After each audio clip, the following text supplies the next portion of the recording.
وقت ہوتا بتاتے کہ وہ صرف حضور غوث اعظم سرکار کے پیشاب مبارک کے کچھ قطرے ایک حکیم نے دیکھ لیے تھے تو اس نے بھی کلمہ پڑھ لیا تھا. اس کے خاندان کے 4 لوگوں نے کلمہ پڑھا. پیشاب مبارک کی بات کرتا ہوں حضور غوث پاک کے. مطلب یہ آپ مبارک ہوتا ہے. پھر سے چلائیے تو شیخ ارشد صاحب اس طرح کی چیزیں 2-3 بار چلا دیا کریں. وقت ہوتا بتاتے کہ وہ صرف حضور غوث اعظم سرکار کے پیشاب مبارک کے کچھ قطرے ایک حکیم نے دیکھ لیے تھے تو اس نے بھی کلمہ پڑھ لیا تھا. اس کے خاندان کے 4 لوگوں نے کلمہ پڑھا. پیشاب مبارک کی بات کرتا ہوں غوث پاک کے. اچھا یہ صرف یہ اپنے پیروں کو صرف اللہ تعالیٰ کے مقابلے میں نہیں، رسول اللہ کے مقابلے میں بھی کھڑا کرتے ہیں. پیشاب مبارک پہلی بات تو یہ لفظ سن کر کے بڑا سا عجیب لگتا ہے. پیشاب مبارک کے قطرے. اچھا اس سے شعبان بھائی آپ کا کیا خیال ہے، کیا دیکھ لیا ہوگا پیشاب مبارک کے قطرے میں کہ اسلام قبول کر لیا لوگوں نے؟ اب کیا پتا اس پیشاب سے وضو ہو جاتا ہو، کیونکہ جب مبارک بول دیا پیشاب مبارک تو ان کے پیشاب کرنے سے ان کا وضو نہیں ٹوٹتا رہا ہوگا. ان کا پیشاب لگ جائے تو جو ہے بجائے ایک ہی کی وضو کسی کا ٹوٹے یا نجس ہو آدمی پاک ہو جائے گا، یا اس سے کوئی خوشبو نکل رہی تھی، یا اس کو زمزم سے تشبیہ دے رہا ہے، یا کس بات سے تشبیہ دے رہا ہے. پھر رسول اللہ صلی اللہ علیہ وسلم کا بھی پیشاب مبارک میرے خیال سے شاید ان لوگوں تک نے نہیں کہا ہوگا. پیشاب تو پیشاب ہے، وہ کسی کا بھی پیشاب ہو. تو غوث اعظم کا پیشاب مبارک دیکھ لیا اور دیکھنے کے بعد میں ایمان لے آئے. تو ان کو بتانا چاہیے واقعی کہ آخر اس میں پیشاب میں دیکھا کیا ستاروں کی چمک تھی اس پیشاب کے قطرے میں، یا شبنم کی ٹھنڈک تھی، ہاں، یا آخر کیا دریاؤں کا خروش تھا، ہاں، یا ندی نالوں کا بہاؤ تھا. یعنی وہ پیشاب مبارک میں کیا دیکھا غوث پاک کے، یا کوئی یعنی کہ کوئی جو ہے بہت زیادہ پیشاب کی دھار تھی، آخر تھا کیا اس میں جو زیادہ دیکھ لیا، کم دیکھ لیا، ٹھنڈا دیکھ لیا، گرم دیکھ لیا، کیا دیکھ لیا جس کی وجہ سے وہ کلمہ پڑھ لیا. اور اگر پیشاب مبارک اتنا مبارک تھا کہ اس کو دیکھ کر کے لوگ اسلام قبول کر رہے تھے، تو ایسے قطروں کو تو سنبھال کر کے رکھ لینا چاہیے تھا بھائی. جب پیشاب کے قطرے دیکھ کر کے لوگ اسلام قبول کر رہے تھے تو پھر تو ایسے پیشاب کو بہت سنبھال کر کے رکھنا چاہیے تھا، اور اس کو تو بلکہ عالمی سطح پر پھیلانا چاہیے تھا، مشرق سے مغرب تک، شمال سے جنوب تک، کہ لوگ پیشاب دیکھ دیکھ کر کے اسلام قبول کرتے ہیں. آپ سوچیں یہ لوگ اسلام کے دائی ہیں کہ اسلام کے دشمن ہیں؟ یہ اگر جو اسلام کے دشمن جو لوگ ہیں ان کو اگر یہ کلپس مل جائیں، ہاں، جو آج ارتداد کے راستے پر جا رہے ہیں اور جو بہانہ تلاش کر رہے ہوتے ہیں اسلام کے لیے، اسلام میں کوئی نقص نکالنے کا، یہ کس طرح کی اسلام کی تصویر ہے جو یہ لوگوں کے سامنے پیش کر رہے ہیں. یہ سمجھنا چاہیے آج کا دور پرانے لوگوں کے دور کی طرح نہیں رہ گیا. پرانے لوگ جاہل تھے، عقیدت کے بہاؤ میں ان کے سامنے جو باتیں کہہ دی جاتی تھی مان لیتے تھے. آج کا دور علم و ترقی کا دور ہے. آج کا دور لوگ غور و فکر کرتے ہیں، حتیٰ کہ نصوص تک کے بارے میں سوال کرتے ہیں. ایسے نوجوانوں کو اور ایسے جدید ذہن کو آپ ان واقعات کے ذریعے سے متاثر کریں گے. ایک بہت بڑی تعداد نوجوانوں کی جو آج اسلام سے برگشتہ ہے نا، اس کے پیچھے ایسے مولوی لوگ ہیں. یہ ایسی من گھڑت کہانیاں سنا کر کے اصل میں یہ لوگوں کو اسلام سے بدزن کرتے ہیں. بہت بڑی تعداد میں جو نوجوان ہیں اس کو صحیح غلط، حق باطل، دین اسلام کسی سے کچھ لینا دینا نہیں ہے. اس کے پیچھے یہ وجہ کہ ایسا اسلام جب پیش کیا جائے گا تو اسلام کے پیچھے لوگ بھاگیں گے کہ اسلام سے دور بھاگیں گے لوگ. تو یہ جو ہے عجیب سی بات ہے کہ پیشاب کے قطرے دیکھ کر کے، ایسا تو اللہ کے رسول صلی اللہ علیہ وسلم کے ساتھ بھی نہیں ہوا کہ اللہ کے نبی صلی اللہ علیہ وسلم کے پیشاب کے قطرے دیکھ کر کے لوگوں نے اسلام قبول کر لیا ہو. تو کیسی خرافاتی ذہن ہے ان لوگوں کا، اور اسلام کی کیسی شریعت پیش کرتے ہیں.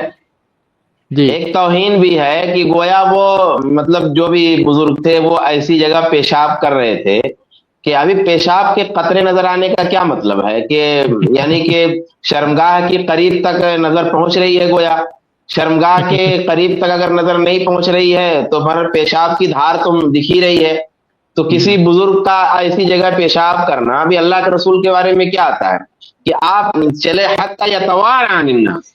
اللہ کے رسول صلی اللہ علیہ وسلم جب جاتے تھے قضاء حاجت کے لیے تو لوگوں کی نگاہ سے بالکل چھپ جاتے تھے، پھر آپ قضاء حاجت کرتے تھے. یا اللہ کے رسول صلی اللہ علیہ وسلم ایسا کرتے تھے چھوٹی ضرورت پوری کہ بالکل پردے میں ہوتے تھے.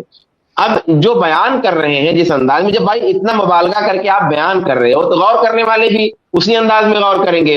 کہ بھائی وہ پیشاب کرتے تھے تو لوگ گویا دیکھ لیتے تھے ان کے پیشاب کی دھار تو گویا ایک طرح کی بے پردگی ہے.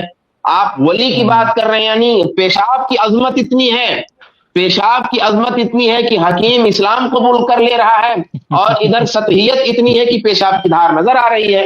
یہ اچھا حکیم نے دیکھ کر کے قبول کیا، حکیم نے. اس میں علاج کا پہلو بھی گویا کچھ ہے، یعنی حکیم نے جب دیکھا تو گویا اس میں اس کو علاج کے جواہر نظر آ گئے اور وہ پھر سے چلائے تو ارشاد بھائی کیا ویڈیو کیا ویڈیو میں. ہاں دیکھیے نا، حکیم شاید بولا تو بتاتے کہ وہ صرف حضور غوث اعظم سرکار کے پیشاب مبارک کے کچھ قطرے ایک حکیم نے دیکھ لیے تھے تو اس نے بھی کلمہ پڑھ لیا تھا. اس کے خاندان کے 400 لوگوں نے کلمہ پڑھا.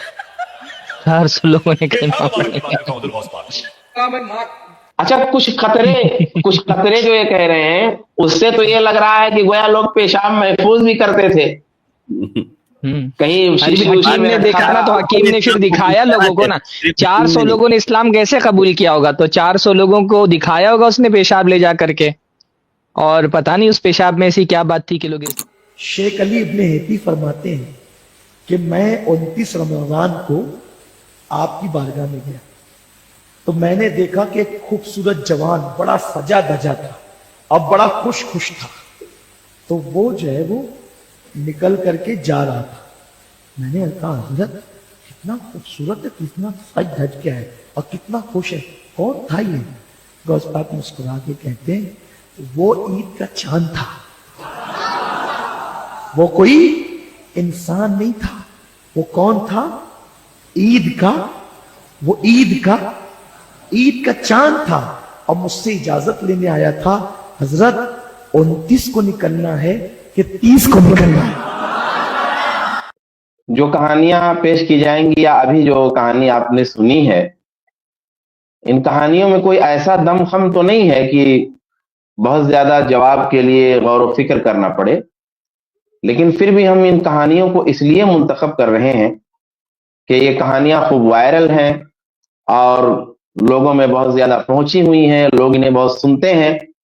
تو ان کہانیوں کے ذریعہ جو صحیح بات ہماری ہے، جو سچی بات ہے اور جو مثبت چیز ہے وہ پہنچے اور لوگ سمجھیں کہ بھئی جو ہم سن رہے ہیں اس میں کیا بات ہے اور قرآن و سنت میں کیا بات ہے. تو اس حوالے سے عرض ہے، ابھی انہوں نے جو چاند کے بارے میں کہا کہ بھئی وہ اجازت لینے آیا ہے کہ 29 کو نکلنا ہے کہ 30 کو نکلنا ہے. اللہ تبارک و تعالیٰ کا ارشاد ہے فالق الاصباح وجعل الليل سكنا والشمس والقمر حسبانا ذلك تقدیر العزیز العلیم، کہ اللہ تبارک و تعالیٰ سپیدہ صبح کو نمودار کرنے والا ہے، یا یوں ترجمہ کر سکتے ہیں کہ صبح کو پھاڑ نکالنے والا ہے، اور اس نے رات کو آرام اور سورج اور چاند کو حساب کا ذریعہ بنایا. یہ سب زبردست غالب سب کچھ جاننے والے کا اندازہ ہے، یہ اس کی تقدیر ہے. اب علامہ ابن کثیر رحمۃ اللہ علیہ اس آیت کی تفسیر میں لکھتے ہیں ای یجریانی بحساب مقنن مقدر لا يتغیر ولا یضطرب، یعنی دونوں سورج اور چاند ایک مقرر اور طے شدہ حساب کے مطابق گردش کر رہے ہیں، چل رہے ہیں، چکر کر رہے ہیں. اس میں کوئی تبدیلی اور کوئی خلل واقع نہیں ہوتا. تقریباً یہی تفسیر آپ نے سورہ رحمان آیت نمبر 5 کی تفسیر میں بھی کی ہوئی ہے. اس کے مقابلے میں آپ نے ابھی سنا مشرکانہ طبیعت کا ایک بندہ یہ کہہ رہا ہے کہ چاند غوث پاک کی اجازت سے نکلتا ہے. اجازت لینے آیا ہے کہ 29 کو نکلنا ہے کہ 30 کو نکلنا ہے. اللہ کا اعلان ہے کہ پورا سسٹم طے شدہ ہے. کہا کہ ذالک تقدیر العزیز العلیم، پورا سسٹم طے شدہ ہے، اللہ کا اعلان ہے. مگر ایک باطل کا نمائندہ کہہ رہا ہے کہ اس طے شدہ سسٹم میں بھی کسی غوث کو، کسی بزرگ کو دخل حاصل ہے، تصرف ہے. اللہ کا ارشاد ہے والشمس والقمر والنجوم مسخرات بامرہ الا له الخلق والامر تبارک اللہ رب العالمین، کہ سورج، چاند، ستارے سب اللہ نے پیدا کیے، سب اس کے حکم کے تابع دار ہیں، یعنی تمام چیزیں اسی کے حکم کے مطابق چل رہی ہیں. اسی کا کام ہے پیدا کرنا. الا لہ الخلق والامر, اور حکم کرنا, یعنی پیدائش بھی اللہ کی ہے اور امر بھی اللہ کا ہے, خلق بھی اللہ کا ہے, تدبیر بھی اللہ کی ہے, حکم بھی اسی کا چل رہا ہے. فرمایا تبارک اللہ رب العالمین, کہ سارے جہانوں کا رب اللہ بڑی برکت والا ہے. علامہ آلوسی رحمۃ اللہ علیہ, ہم ان مفسرین کا نام استعمال کر رہے ہیں جن کو اہل باطل بھی تسلیم کرتے ہیں یا جن کے حوالے وہ دیتے ہیں. کہتے ہیں کہ الا لہ الخلق والامر کی تفسیر کرتے ہوئے علامہ آلوسی کہ ہر چیز کی تخلیق اور اس کی تدبیر اللہ کے ارادہ اور چاہت کے مطابق ہوتی ہے. یعنی کسی بھی چیز کی پیدائش اللہ کے ارادے کے مطابق ہوتی ہے, اس کی چاہت کے مطابق ہوتی ہے, اور اس کی تدبیر بھی اس کے ارادے کے مطابق ہوتی ہے, اس کی چاہت کے مطابق ہوتی ہے. مگر چاند یہاں پر کسی غوث, کسی بزرگ کی اجازت لینے آ رہا ہے کہ 29 کو نکلنا ہے یا 30 کو نکلنا ہے. یہ حال ہے. ویڈیو ایک بار ذرا اور چلائیں. حضرت شیخ علی ابن ہیتی فرماتے ہیں کہ میں 29 رمضان کو آپ کی بارگاہ میں گیا تو میں نے دیکھا کہ ایک خوبصورت جوان بڑا سجا دھجا تھا اور بڑا خوش تھا. تو وہ جو ہے وہ نکل کر کے جا رہا تھا. میں نے کہا حضرت کتنا خوبصورت ہے, کتنا سج دھج کے ہے اور کتنا خوش ہے, کون تھا یہ؟ غوث پاک مسکرا کے کہتے ہیں وہ عید کا چاند تھا, وہ کوئی انسان نہیں تھا. وہ کون تھا؟ وہ عید کا چاند تھا. اور مجھ سے اجازت لینے آیا تھا, حضرت 29 کو نکلنا ہے کہ 30 کو نکلنا ہے. سبحان اللہ سبحان اللہ. حضرت 29 کو نکلنا ہے کہ 30 کو. اب آخر میں بخاری شریف کی ایک روایت ہے, عن ابی ذر رضی اللہ تعالی عنہ قال قال النبی صلی اللہ علیہ وسلم لابی ذر حين غربت الشمس تدری این تذهب قلت اللہ ورسولہ اعلم. حضرت ابو ذر رضی اللہ تعالی عنہ روایت فرماتے ہیں کہ نبی صلی اللہ علیہ وآلہ وسلم نے سیدنا ابو ذر رضی اللہ تعالی عنہ سے فرمایا, حين غربت الشمس, سورج غروب ہو رہا تھا, تدری این تذهب, تمہیں پتا ہے کہ سورج کہاں جا رہا ہے؟ قلت اللہ ورسولہ اعلم, میں نے کہا اللہ و رسول بہتر جانتے ہیں. قال فإنها تذهب حتى تسجد تحت العرش فتستأذن فيؤذن لها, کہا کہ وہ جا رہا ہے کہ سجدہ کرے عرش کے نیچے اور اجازت لے تو اسے اجازت دی جائے. ويوشك أن تسجد فلا يقبل منها, اور پھر ایسا ہوگا کہ وہ سجدہ کرے گا اور اس کا سجدہ قبول نہیں ہوگا. وتستأذن فلا يؤذن لها, اور اجازت طلب کرے گا سورج مگر اجازت نہیں ملے گی. یقال لها ارجع من حيث جئت, اسے کہا جائے گا کہ جدھر سے آئے ہو ادھر ہی جاؤ. فتطلع من مغربها, تو سورج مشرق کے بجائے پھر مغربی سے طلوع ہوگا. فذلك قوله تعالی, تو اللہ کا فرمان ہے, والشمس تجری لمستقر لها ذلك تقدیر العزیز العلیم, کہ سورج اپنے مستقر کے لیے چلتا ہے, یہ عزیز و علیم کا اندازہ ہے. یہ میں نے سرسری جو ہے روایت پڑھی ہے اور اس کا ترجمہ کیا ہے.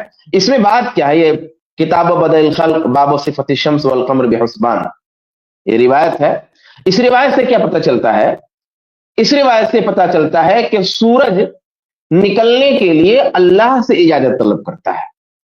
سورج نکلنے کے لیے اللہ سے اجازت طلب کرتا ہے. اور یہ بھی معلوم ہوتا ہے کہ چاند اور سورج دونوں کو اللہ کی طرف سے متعین ہدایت ہے.